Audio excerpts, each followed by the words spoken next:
Hello everybody, welcome back to the channel. Luke Hart here, board reviewer, board frother. Just love getting to feel about. It's weird. I'm really excited when I've got launching my own shapes. That's super exciting, but there's the geek in me really comes out when I'm reviewing other people's boards. You know, it's kind of one of those things where you see a good board and you just, oh, I wish I had that idea. So welcome to another board review video. Today we have the Axel Lorentz Cowgirl, AKA Bonnie. Now, this is really cool. I love this concept. So for those of you who may or may not know, Axel Lorentz is one of the best European shapers that's ever come out of Europe. He's worked for 15 plus years for Puka, so you'd have seen his boards like the 69er, the original 69er, the Lady Twin, all of his famous shapes that work so well in the UK. And he has now got his own factory, so he's releasing his board models on different model names to relaunch. And this one is called the Cowgirl, aka Bonnie, which coincides with his original gangster model, aka Clyde, as the longer rail line hybrid, meaning that you get hybrids that work in anything but are best suited for small waves, and you get hybrids that work in anything that are best suited for your mid-range waves, and then you get hybrids that are best suited for they work in anything but they're best suited for when the waves really come alive and get more big and powerful. Well, the OG is probably your small wave hybrid, and then the Cowgirl is what you would call your bigger wave hybrid, almost like a step up. A really easy, user-friendly step up, so a great travel board. And it's essentially a stretched out version of the OG. So where you would ride the OG in maybe 6.0, you might be looking at the Cowgirl in maybe like a 6.6 or a 6.8. And it's got, we'll have a little look around it. So outline-wise, I mean, you can tell it's just got extended rail line through the middle. So it doesn't carry quite as much width. So the 6.8 has 21.5, whereas if you just blew up the OG, it might be more than 21.5. It might be around 22.5. So it's sleekening down that outline to cater for the speed of bigger, more powerful waves, drawing it out, still putting it into that nice round pintail so you can come off the back foot still, and it still has that wider kind of hybridy nose, so you've got extra rail length and plenty of paddle power. Bottom shape wise, again, it's the same, but you have slightly more concave on this board to give you a bit of extra lift, meaning that you get a little bit more stability when the waves are big and powerful and you're like, yes, I'm committing. As soon as you get a couple of paddles, it starts playing and you've got that beautiful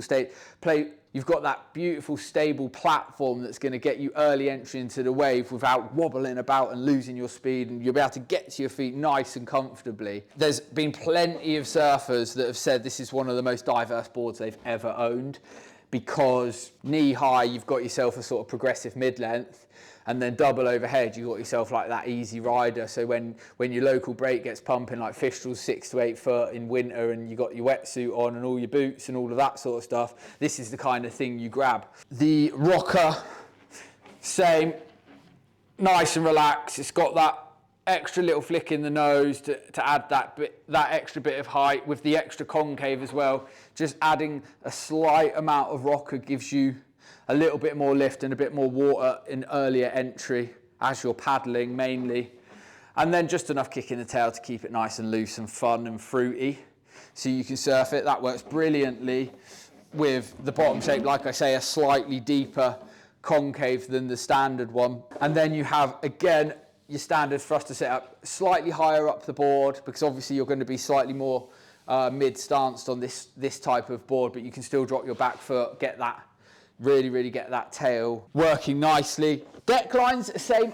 I mean, when I say that it is just a longer rail line version of the OG, I'm not wrong. There's nothing dramatically different in terms of design. You still got that flat deck, you still got that pull down kind of 60-40 rail. It softens up slightly up front, and I would say it probably maintains a little bit more thickness up by the chest, because obviously in more powerful waves, you want that early entry for paddle and you want that stability. So it carries it forward foil a little bit further. And the foil is the same as well, nice and chunky, has plenty of foam in it. You wouldn't know to sort of feel it, but the 6.8 has 44.7 litres of foam, and it wraps into that lovely round pintail. So Axel's so good at making a board feel kind of bladey and like high performing with carrying a lot of foam. Like, don't get me wrong, it doesn't feel thin. It's not like one of Ryan Lovelace's boards where you're like, where the hell is that foam? It just doesn't feel like an overuse of foam. It somehow is packaged in a way that just feels like you can surf it, you know? It doesn't feel chunky. It's not like that mini Mal kind of vibe. It really is progressive mid-length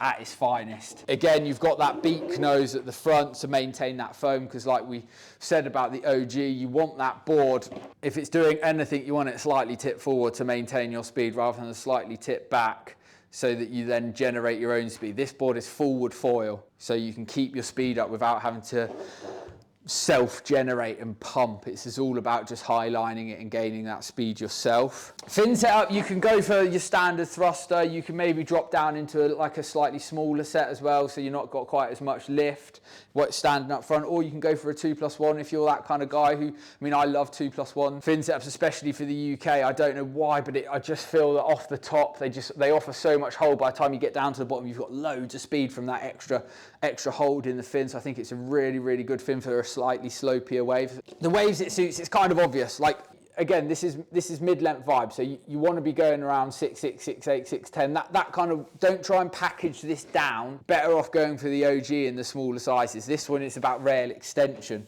and because of that, that means you can surf tiny little waves. You're going to be paddling in to waves really, really easy when it's small. It's not going to be quite as dynamic and easy to turn as the OG, but it's still going to offer you plenty of waves even when it's weak. But where it really comes into its own is the bigger waves. And that being said, as a surfer who likes bigger waves and is comfortable in bigger conditions, this is something that's going to really suit you as a board, as a confidence board. So if you're looking to just get into that game, like you're thinking, right, this winter I'm really going to push myself, and this is a really, really good board for you to look at.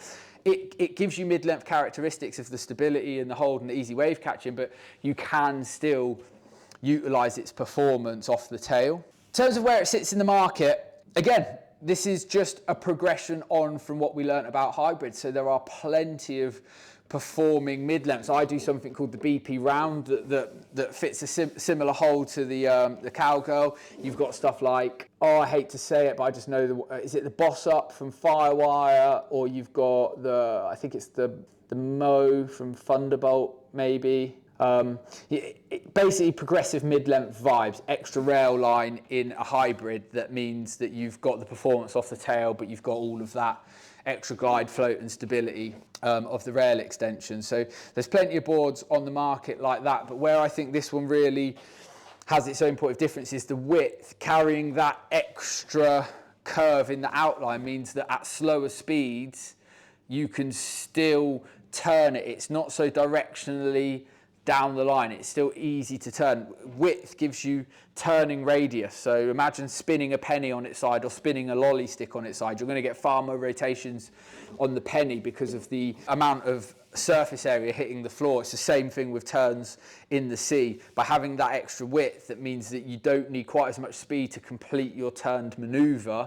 Therefore, it becomes really, really forgiving and makes it nice and easy and still fun to surf in those smaller, weaker waves when you've got the platform for the big waves already dialed in. You can find the 6.8 in stock on our website right now, or you can order custom with us, or you're going to see it very soon in some of our stockists' racks. Watch this space in the coming months. We've only just launched Axel's range, which we're really, really excited about. So as the months progress into the winter, you're going to see more and more Axels available. I mean, don't forget, he sold more boards than like any other shapers really in Europe, and especially his boards work really well in the UK. That's why we've got him on board.